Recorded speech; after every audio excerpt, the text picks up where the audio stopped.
बिस्मिल्लाहिर्रहमानिर्रहीम। आज हम पढ़ेंगे वो टर्म्स जो सिंपल हार्मोनिक मोशन में हम इस्तेमाल करते हैं, अक्सर इस्तेमाल करते हैं।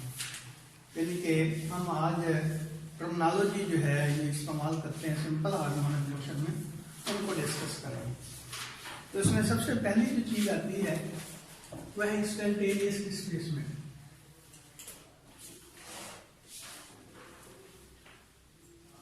ये देखिए, ये लफ्ज तीसरी बार हम पढ़ रहे हैं। पहले था लीनियर मोशन के लिए, फिर पढ़ा था एंगुलर मोशन के लिए, और ये वाइब्रेटरी मोशन के लिए इंस्टेंटेनियस डिस्प्लेसमेंट हम डिस्कस कर रहे हैं। तो तीनों जो मोशन है उनमें इंस्टेंटेनियस डिस्प्लेसमेंट की जो टर्म हम इस्तेमाल करते हैं उसकी मीनिंग एक दूसरे से डिफरेंट है। अब देखिए, सिंपल हार्मोनिक मोशन में हमने ये कहा था कि ये आपके पास एक फिक्स सपोर्ट है और ये एक फ्रिक्शनलेस सरफेस है। इस सरफेस के ऊपर हमने एक ब्लॉक रखा हुआ है, लेकिन इस ब्लॉक को एक इलास्टिक स्प्रिंग के साथ अटैच किया हुआ है। ये एक इलास्टिक स्प्रिंग है, इसके एक एंड के ऊपर हमने ये ब्लॉक जो है यहाँ पे रखा हुआ है। और फिर मैं बताता हूं कि हमारा सिस्टम जो है वो आइडियल है, मीन ये जो सरफेस हम ले रहे हैं ये फ्रिक्शनलेस है। अब ये इसकी जो पोजीशन होगी जहां पे ये बॉडी रेस्टेड है, यानी कि ये ना तो स्प्रिंग एलोंगेट है और ना ही ये कंप्रेस्ड है, ये रिलैक्स्ड स्टेट के अंदर है, यानी कि बिल्कुल ना इसमें एक्सटेंशन है और ना ही कंप्रेशन है। तो यहाँ पे ब्लॉक जो पड़ा हुआ है इसकी यहाँ पे डिस्प्लेसमेंट की वैल्यू हम देते हैं 0 के बराबर, और ये कहलाता है मीन पोजीशन या इक्विलिब्रियम पोजीशन। रेस्टेड पोजीशन जो होती है वो मीन पोजीशन होती है, और ये एक्चुअली इक्विलिब्रियम है, यानी कि ये स्टेबल इक्विलिब्रियम में है, जहां पे बॉडी जो है अगर इस बॉडी को इधर या इधर डिस्प्लेस करवाएंगे तो जब भी ये स्टेशनरी होगी ब्लॉक, जब भी रेस्ट पे आएगा तो इसी पॉइंट पे ऊपर रुकेगा। यही आपको पता है कि स्टेटमेंट है स्टेबल इक्विलिब्रियम की। तो यहाँ पे ये स्टेबल इक्विलिब्रियम में है और इस पोजीशन के ऊपर इसका जो डिस्प्लेसमेंट हम कहते हैं 0 के बराबर है। अब यहां से बिलफर्ज हमने इसको खींचा तो जाहिर है स्प्रिंग जो है वो एक्सटेंड होगा। तो स्प्रिंग में एक्सटेंशन की वजह से ये ब्लॉक जो है ये इस पोजीशन पे नहीं रहेगा, बल्कि ये आगे निकल जाएगा। तो इसका क्या मतलब हुआ, ये स्प्रिंग जो है वो एक्सटेंड होगा, ये इसके जो स्लिंग्स हैं, इसके जो टर्न्स हैं वो इलांगेट हो जाएंगे ये, और ब्लॉक कहां चला जाएगा, इधर आ जाएगा। इसका क्या मतलब हुआ कि ये ब्लॉक को हम यहां तक ले आते हैं, यहां से खींचा यहां तक ले आए। अब ये देखिए, जब इसको छोड़ेंगे तो क्या होगा, अब ब्लॉक जो है जंप तक इधर नहीं आएगा, बल्कि एक लम्हे के लिए यहां होगा, फिर दूसरे लम्हे के लिए इसकी पोजीशन ये होगी, फिर पोजीशन ये होगी, और फिर पोजीशन ये होगी, और यहां भी रुकेगा नहीं बल्कि ओवरशूट कर जाएगा। ब्लॉक जो है इधर चला जाएगा और यहां पे आके रुकेगा, यानी कि जितना डिस्प्लेसमेंट यहां से यहां तक का था उतने ही डिस्प्लेसमेंट पे जाकर ये रुकेगा। अब ये देखें, हम एक लम्हे पे इसको, एक लम्हे के ऊपर उसको देखते हैं, यानी कि बिल पर हमने स्टॉपवॉच ऑन किया हुआ है, तो यहाँ हम इसका टाइम जो है देखते हैं। तो यहां तक ये पहुंचा है बिल पर 1 सेकंड में, आधे सेकंड में कहां होगा, डेफिनेटली इसके इन बिटवीन किसी पोजीशन पे होगा। तो उस पर्टिकुलर टाइम पे इसका जो मीन पोजीशन से फासला होगा वो कहलाएगा इसका इंस्टेंटेनियस डिस्प्लेसमेंट। यानी कि जिस तरह एक ऐसे मिलती जुलती मैं एग्जांपल दे देता हूं, आप झूला झूलते हैं तो क्या होता है, ये मिड पॉइंट के ऊपर बिलफर्ज आप पहले खड़े हैं, आपका दोस्त क्या करता है, इसको झूले को यहां ले जाता है और छोड़ देता है, तो क्या होगा, जाहिर है आप यहां से यहां एकदम जंप नहीं करेंगे, बल्कि क्या होगा, आपकी पोजीशन यहां पे आएगी, यहां पे आएगी, यहां पे आएगी, यहां पे आएगी, यहां पे आएगी।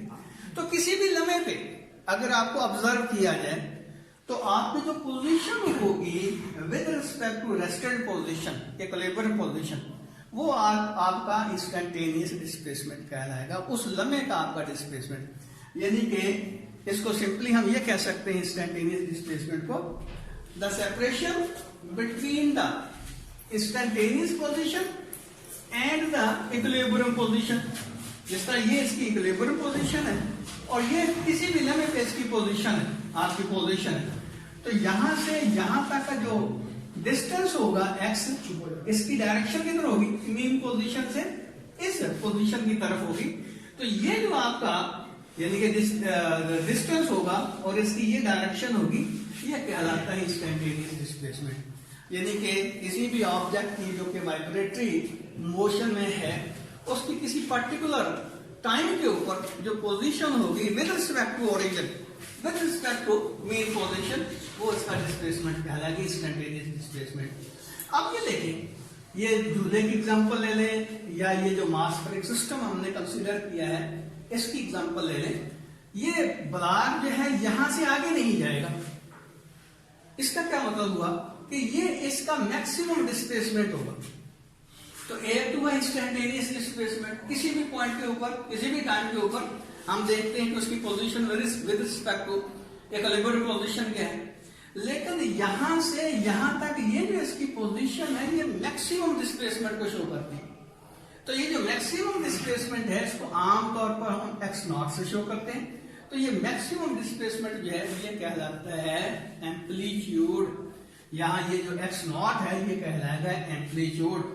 तो ये दोनों में फर्क का पता चल गया। एक है कि किसी भी पोजीशन के ऊपर आपकी जो डिस्टेंस की value from the mean position वो कहलाएगा आपका इंस्टेंटेनियस डिस्प्लेसमेंट, और दूसरा क्या है, मेन पोजीशन से एक्सट्रीम पोजीशन तक का जो डिस्प्लेसमेंट होगा, जो कि मैक्सिमम डिस्प्लेसमेंट होगा, वो कहलाएगा एम्पलीट्यूड।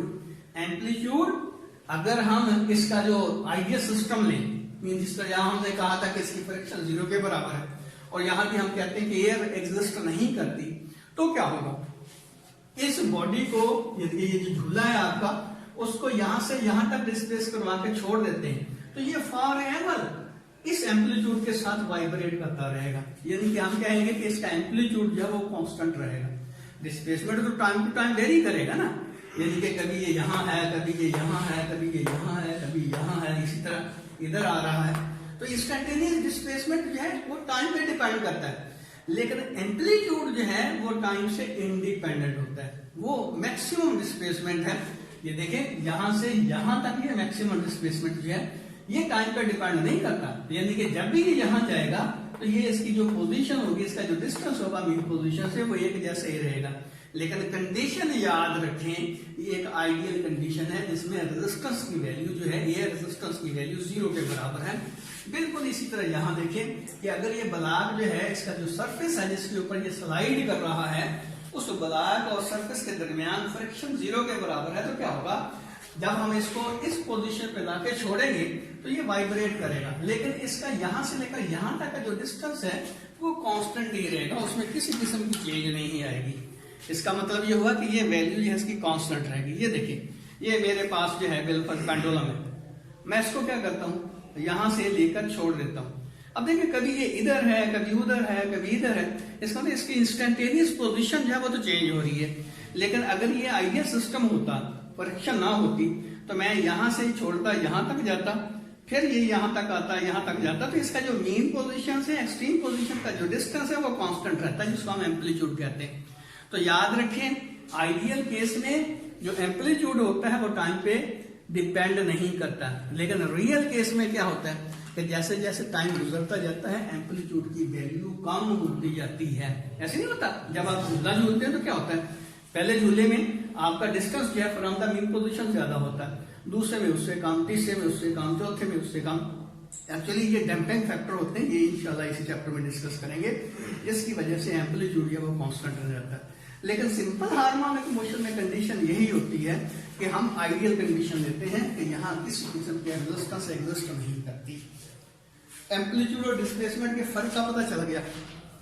अच्छा, अब अगली बात बेटी, ये जो इसका डिस्प्लेसमेंट है विद रिस्पेक्ट टू टाइम, उसको हम ग्राफिकली जो है शो कर सकते हैं और ग्राफ भी प्रैक्टिकली ड्रा कर सकते हैं उसका। उसके लिए ये आपके सामने एक एक्सपेरिमेंट हम देखते हैं, करते हैं। ये दो रोलर हैं, एक रोलर ये है, एक रोलर ये है, और इसके ऊपर एक स्ट्रिप जो है, कागज की जो एक स्ट्रिप है, वो वाइंड अप हुई पड़ी है ऐसे।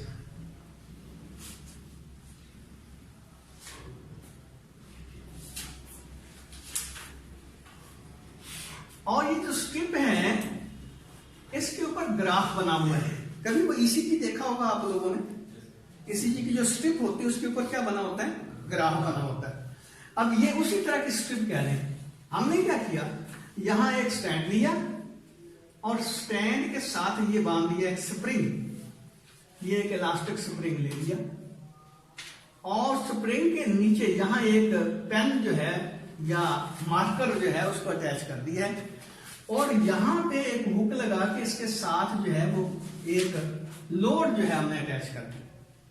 ये ध्यान में रखें कि ये लोड जो है इससे हटके है, इस स्ट्रिप के साथ अटैच नहीं है, टच नहीं कर रहा, लेकिन ये जो मार्कर है ये इसको टच कर रहा है हल्का सा। ये ऐसे समझ लें कि एक रोलर ये है, एक रोलर ये है।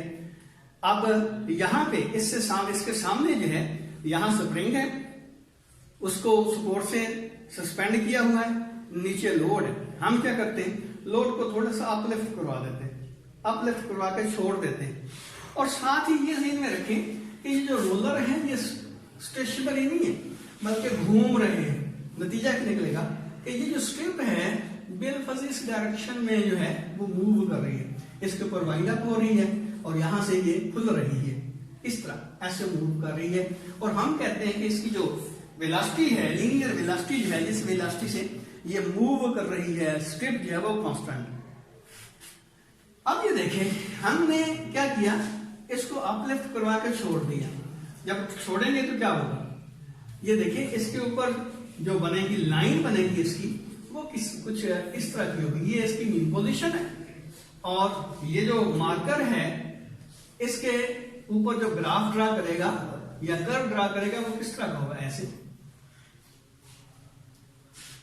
ये देखिए, मेरी बात को समझने की कोशिश करें। ये दोनों रोलर हैं, ऐसे है कि ये इधर स्ट्रिप जो है वाइंड अप हो रही है, यहां से ये खुल रही है ऐसे। ये दोनों इस तरह रोल कर रहे हैं, यानी कि ये रोटेट कर रहे हैं। तो क्या होगा, ये स्ट्रिप इधर मूव कर रही होगी। अब स्ट्रिप इधर मूव कर रही है और ये जो मार्कर है अप एंड डाउन मूव करता जाता है। तो रिजल्ट क्या निकलेगा, अगर ये स्ट्रिप जो है वो स्टेशनरी होती तो ये एक ही लाइन बनती है इसके ऊपर इस तरह स्ट्रेट अप एंड डाउन। लेकिन अब क्या है, अब ये मूव कर रही है इस डायरेक्शन में, तो उसका रिजल्ट क्या निकलेगा कि ये ऐसे, ये इसके ऊपर ऐसा ग्राफ बनता जा रहा होगा। तो ये बेसिकली क्या है, ये देखिए ये जो ग्राफ है ये इस पॉइंटर के डिस्प्लेसमेंट को शो कर रहा है, और इसकी जो मूवमेंट है जाहिर है ये खास डिस्टेंस जो है खास टाइम में कवर अप कर रही है। ये जो स्ट्रिप है, वेलोसिटी क्या होती है, डिस्टेंस और टाइम की रेशियो होती है ना। इसका क्या मतलब होगा, अगर ये इसकी वेलोसिटी कांस्टेंट है, इसका मतलब टाइम के साथ साथ इसका डिस्टेंस जो है इस डायरेक्शन में इंक्रीज होता जा रहा है। तो इसका मतलब ये हुआ कि ये कह लें हम टाइम एक्सेस है और ये कह लें कि डिस्प्लेसमेंट एक्सेस है। तो टाइम एक्सेस जो है उसके रिस्पेक्ट डिस्प्लेसमेंट जो है उसकी वैल्यू जो है वो चेंज होती जाती है। देखिए टाइम इधर बढ़ रहा है और ये हमारा पॉइंटर अप डाउन हो रहा है, तो ये अप एंड डाउन जो है इसकी किसी भी पॉइंट के ऊपर जो पोजीशन होगी विद रिस्पेक्ट टू ये रेफरेंस लाइन वो कहलाएगा डिस्प्लेसमेंट। मिसाल के तौर पर ये पॉइंटर जो है जब यहां पे था, जब ये लाइन यहां पे थी, इसका मतलब उस वक्त ये मीन पोजीशन पे था, तो मीन पोजीशन पे डिस्प्लेसमेंट 0 के बराबर था। अब ये याद रखें कि ये इधर जा रहा है, मूव कर रहा है, तो ये पॉइंटर जो है इसके ऊपर जा रहा था, ऊपर डायरेक्शन में जा रहा था। तो टाइम के गुजरने के साथ साथ इसकी पोजीशन चेंज होती जाती है, ये इस तरह। इसका क्या मतलब हुआ कि ये बेसिकली रिकॉर्ड है हमारा किन दो क्वांटिटीज के दरमियान, डिस्प्लेसमेंट और टाइम के दरमियान। यानी कि इस डायरेक्शन में डिस्प्लेसमेंट है, इस डायरेक्शन में हमारा टाइम है। तो टाइम और डिस्प्लेसमेंट के दरमियान ये एक ग्राफ बनता है। और डेफिनेटली इस ग्राफ को अगर आप क्लियर देखें तो कुछ यूं बनेगा, ये देखिए इस तरह का बनेगा ऐसे। तो ये जो ग्राफ बनता है, ये इधर जो है डिस्प्लेसमेंट है और इधर जो है हमारे पास टाइम है। और किसी भी इंस्टेंट के ऊपर, किसी भी टाइम के ऊपर जो मीन पोजीशन से इसका फासला, फॉर एग्जांपल ये फासला, ये फासला, ये फासला, ये फासला, ये कहलाएगा डिस्प्लेसमेंट। और ये जो पीक बनती है ऊपर वाली या नीचे वाली, ये मैक्सिमम डिस्प्लेसमेंट को शो करती है। और अभी हमने क्या कहा था, मैक्सिमम डिस्प्लेसमेंट किसके इक्वल होता है, एम्पलीट्यूड के। इसका मतलब यहां से लेकर यहां तक ये होगा एम्पलीट्यूड, ये मैक्सिमम डिस्प्लेसमेंट जिसको हम एम्पलीट्यूड कहते हैं। तो ये इसका एम्पलीट्यूड बनेगा। मैं अपनी बात दोहरा देता हूं। ये देखें, ये हमारे पास दो रोलर हैं, इसके ऊपर एक स्ट्रिप जो है कागज की, ग्राफिकल स्ट्रिप जो है वो वाइंड अप की हुई है। अब ये इसको इधर घुमा रहे हैं इस तरह कांस्टेंट स्पीड के साथ। रिजल्ट क्या निकलेगा कि स्ट्रिप इधर मूव कर रही होगी। और इसके सामने हमने क्या किया, एक स्प्रिंग जो है उसके नीचे जो है पॉइंटर लगा दिया, पॉइंटर के नीचे जो है वो वेट है, और ऊपर वाला एंड जो है स्प्रिंग का उसको हमने एक फिक्स सपोर्ट के साथ अटैच कर दिया है। हम क्या करते हैं, इसको अपलिफ्ट करवाते हैं। तो ये देखिए ऊपर नीचे ऊपर नीचे ऊपर नीचे जाता है। तो ये इसकी ये डिस्प्लेसमेंट है, मीन पोजीशन से ऊपर जा रहा है, डिस्प्लेसमेंट इंक्रीज हो रही है, नीचे आ रहा है, डिस्प्लेसमेंट डिक्रीज हो रही है। मीन पोजीशन पे डिस्प्लेसमेंट 0 के बराबर। अब ये नेगेटिव है डिस्प्लेसमेंट, ये पॉजिटिव नेगेटिव, ऊपर नीचे। तो इसका क्या मतलब हुआ कि बेसिकली ये जो ग्राफ ड्रा हो रहा है ये डिस्प्लेसमेंट को शो कर रहा है इस एक्सिस के अंदर, और इस एक्सिस के अंदर जो है ये टाइम को शो कर रहा है। तो ये डिस्प्लेसमेंट टाइम ग्राफ हमारे पास आ गया। तो ये कहलाती है क्या, अभी वेव फॉर्म। ये कहलाती है wave form of simple harmonic motion. ये सिंपल हार्मोनिक मोशन की वेव फॉर्म कहलाती है। तो बच्चे जो मैथमेटिक्स पढ़ते हैं उन्हें ये पता होगा कि इस किस्म की वेव फॉर्म जो बनती है साइन की बनती है। साइन फंक्शन जो होता है उसकी वेव फॉर्म इस तरह की बनती है, इसलिए इसको साइनोसोडल वेव कहते हैं। ये साइनोसोडल वेव बनती है, जो वेव फॉर्म बनती है सिंपल हार्मोनिक मोशन में। तो ये ग्राफिकली हम इसको ड्रा कर सकते हैं इस तरह प्रैक्टिकली। अब इसमें कुछ और चीजें जो हैं वो हम डिफाइन करना चाहते हैं। मैंने पहले इंस्टेंटेनियस डिस्प्लेसमेंट की डेफिनेशन की कि किसी भी लम्हे पे मीन पोजीशन से जो ऑसिलेटिंग बॉडी का फासला होगा वो कहलाएगा इंस्टेंटेनियस डिस्प्लेसमेंट, और मीन पोजीशन से एक्सट्रीम पोजीशन का जो डिस्टेंस होगा उसको हम नाम देंगे एम्पलीट्यूड का। अब कुछ और बातें, वाइब्रेशन। वाइब्रेशन क्या होती है, ये देखिए बलाक जो है यहां पे पड़ा हुआ था, हमने इसको खींचा यहां तक ले गए, अब ये वापस जा रहा है। ये कह लें कि इसका मीन पोजीशन है, ओ कह लें, ये कह लें इसकी ए पोजीशन है, ये कह लें इसकी बी पोजीशन है, ऐसे ही ऑसिलेट करेगा। तो अब ब्लॉक जो है ए से बी तक आता है और बी से दोबारा ए तक जाता है, तो ये इसकी एक वाइब्रेशन कहलाएगी। ये इसकी एक वाइब्रेशन कहलाएगी। यहां से हमने इसको पकड़ा छोड़ दिया, ये एक वाइब्रेशन, ये एक वाइब्रेशन, ये एक वाइब्रेशन। एक एक्सट्रीम पोजीशन से दूसरी एक्सट्रीम पोजीशन तक गया, फिर पहली एक्सट्रीम पोजीशन तक आ गया। ये एक राउंड ट्रिप बनता है, कंप्लीट राउंड ट्रिप बनता है ऑसिलेटर का, तो इसको हम नाम देते हैं वाइब्रेशन।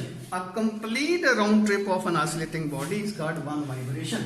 ये एक झूला, जिस तरह यहां से आपने छोड़ा है अपने दोस्त को, यहां तक गया है वो, फिर वापस आया, एक झूला कंप्लीट हुआ। ये एक झूला जो है इसको एक वाइब्रेशन कहेंगे।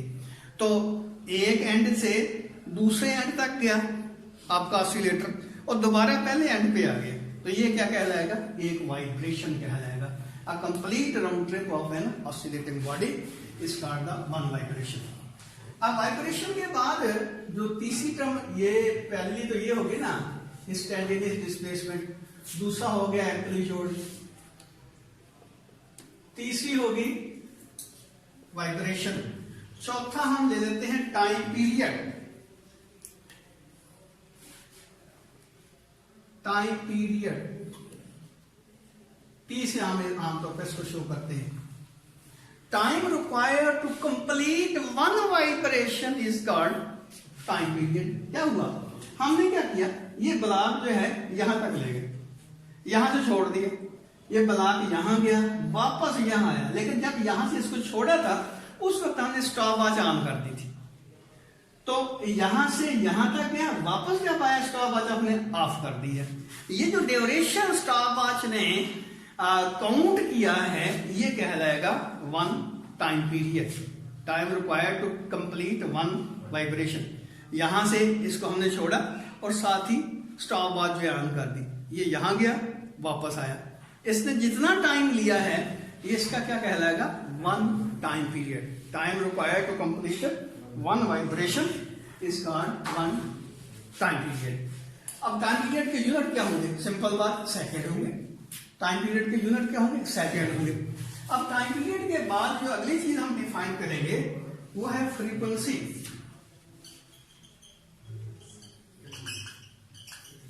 फ्रीक्वेंसी को एफ से शो करते हैं। अब फ्रीक्वेंसी क्या होती है? Number of vibration completed in 1 second.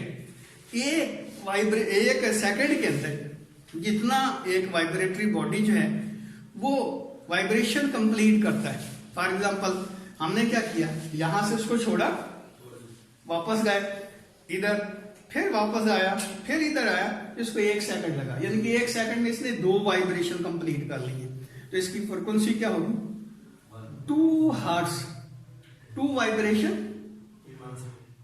1 second में। 1 सेकंड में जितनी इसने वाइब्रेशन कंप्लीट की है, तो number of vibration completed in 1 second, ये वाइब्रेशन पर सेकंड जो होंगे, एक्चुअली इसको हम कहते हैं हर्ट्ज। हर्ट्ज एक साइंटिस्ट का नाम था, उसी के नाम से इसको हर्ट्ज। ये तो फ्रीक्वेंसी जो होती है actually number of vibration completed in 1 second. अब ये देखिए टाइम पीरियड और फ्रीक्वेंसी में एक पर्टिकुलर रिलेशन होती है। वो रिलेशन क्या है? अगर एक वाइब्रेटर जो है या एक ऑसिलेटर जो है वो 1 सेकंड में 2 वाइब्रेशन कंप्लीट करता है, तो उसका टाइम पीरियड क्या होगा? चलो हाफ सेकंड के बराबर होगा, क्योंकि एक वाइब्रेशन कंप्लीट करने के लिए जो टाइम लेगा वो टाइम पीरियड कहलाएगा। एक वाइब्रेशन कंप्लीट करने के लिए हमने कहा कि 1 सेकंड में इसने 2 वाइब्रेशन कंप्लीट किए, इसका मतलब एक वाइब्रेशन के लिए इसने आधा सेकंड लिया, एक वाइब्रेशन के लिए आधा सेकंड लिया, इसका टाइम पीरियड आधा होगा। इसकी फ्रीक्वेंसी किसके इक्वल होगी? 2 हर्ट्ज के बराबर होगी। अब यह कि 2 और 1 और 2 में क्या रिलेशन है? दोनों एक दूसरे के रेसिप्रोकल है, इसलिए हम कहते हैं कि फ्रीक्वेंसी जो होती है वो टाइम पीरियड का रेसिप्रोकल है, या टाइम पीरियड जो है वो फ्रीक्वेंसी का रेसिप्रोकल है। फ्रीक्वेंसी और टाइम पीरियड एक दूसरे के रेसिप्रोकल होते हैं। अगली बात, एंगुलर वेलोसिटी। एंगुलर वेलोसिटी क्या होती है? Sorry, angular frequency. अब देखिए टर्म बदल गई है। Angular frequency, angular frequency circular motion में हमने इसको कहा था एंगुलर वेलोसिटी। अब यहां हम इसको कहेंगे एंगुलर फ्रीक्वेंसी। बात वही है एक्चुअली, इस शुरू में हमने ये डिस्कस किया था कि वाइब्रेटरी बॉडी जो होती है वो कुछ कैरेक्टरिस्टिक्स जो है रखती है लीनियर मोशन के, वो कुछ कैरेक्टरिस्टिक्स रखती है सर्कुलर मोशन के। तो ये देखें लीनियर मोशन में क्या हुआ, ये टू एंड फ्रो मूव करती है अलॉन्ग द स्ट्रेट लाइन, और ये जो है ये एंगुलर फ्रीक्वेंसी एंगुलर वेलोसिटी है। यानी कि वो टर्म जो हम सर्कुलर मोशन में एंगुलर वेलोसिटी कहते थे, यहां उसको कहते हैं एंगुलर फ्रीक्वेंसी। अब एंगुलर फ्रीक्वेंसी किसके इक्वल होगी?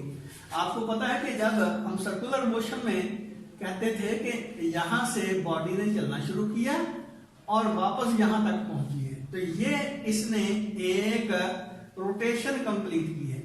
एक रोटेशन कंप्लीट करने में जो टाइम लगता है उसको टाइम पीरियड कहते हैं। इसका मतलब इस सिचुएशन में टाइम जो होगा, यानी कि टाइम जो होगा वो टाइम पीरियड के बराबर है। और यहां इसने एंगुलर डिस्प्लेसमेंट कितना कवर किया है? एंगुलर डिस्प्लेसमेंट जो होता है एक सर्कल में, एंगुलर डिस्प्लेसमेंट जो होता है वो 2 पाई रेडियन के इक्वल होता है। एंगुलर डिस्प्लेसमेंट का यूनिट रेडियन होते हैं, तो 2 पाई रेडियन होगा एक कंप्लीट सर्कल। जब एक बॉडी जो है रोटेटरी बॉडी कंप्लीट करती है तो उसका एंगुलर डिस्प्लेसमेंट 2 पाई रेडियन के बराबर हुआ। तो थीटा किसके बराबर होता है? या हम कह सकते हैं कि थीटा जो होता है वो ओमेगा और टी का प्रोडक्ट होता है। ये एंगुलर डिस्प्लेसमेंट, ये एंगुलर वेलोसिटी, ये टाइम और एंगुलर वेलोसिटी का जो प्रोडक्ट होगा वो एंगुलर डिस्प्लेसमेंट कहलाएगा। तो थीटा जो है ओमेगा और टी का प्रोडक्ट होगा। इस पर्टिकुलर केस में जब एक बॉडी ने एक कंप्लीट राउंड ट्रिप या एक कंप्लीट सर्कल जो है किया है, तो उस सिचुएशन में क्या होगा, ये थीटा जो है वो 2 के बराबर हो गया, ओमेगा और टाइम पीरियड जो टी के इक्वल हो गया। इसका क्या मतलब हुआ, ओमेगा यहाँ किसके इक्वल हो जाएगा, 2π/t के बराबर। लेकिन हम क्या कहते हैं कि ये 1/t जो है वो f के इक्वल हुआ, तो इसका मतलब ये हुआ कि ओमेगा जो है वो 2πf के इक्वल होता है। तो ये रिलेशन आपके पास आ गई एंगुलर वेलोसिटी और लीनियर वेलोसिटी के दरमियान, कि एंगुलर वेलोसिटी जो होती है, सॉरी एंगुलर फ्रीक्वेंसी और लीनियर फ्रीक्वेंसी के दरमियान, कि एंगुलर फ्रीक्वेंसी जो होती है उसको जब लीनियर फ्रीक्वेंसी को 2π से मल्टीप्लाई करते हैं तो वो एंगुलर फ्रीक्वेंसी के बराबर होती है। तो ये ओमेगा जो टर्म हम इस्तेमाल करते हैं खास तौर पर, ये एक्चुअली हम कुछ प्रॉब्लम जो हैं अपना सिंपल हार्मोनिक मोशन के या वाइब्रेटरी मोशन के, उनको आसान करने के लिए ओमेगा की वैल्यू जो है इस्तेमाल करते हैं यहाँ।